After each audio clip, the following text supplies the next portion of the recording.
phone call to President-elect Donald Trump. At nakausap ko siya kaninang umaga. At naaalala naman ang Pilipinas. Ang kaibigan niya talaga, mother ko. Kilala niya yung mother ko. Kinukumusta niya how is Imelda? Sabi ko, pinabati ka nga. Patuloy namin pinag-usapan ang samahan,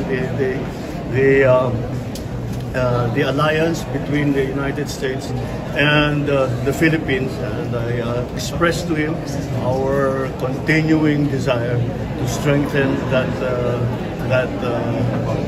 relationship between our two countries, which is a relationship that is as deep as can possibly be, because it has been for a very long time.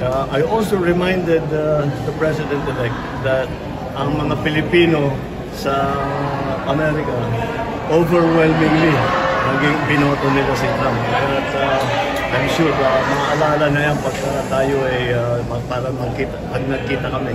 At plano kong makipagkita sa kanya as soon as I can.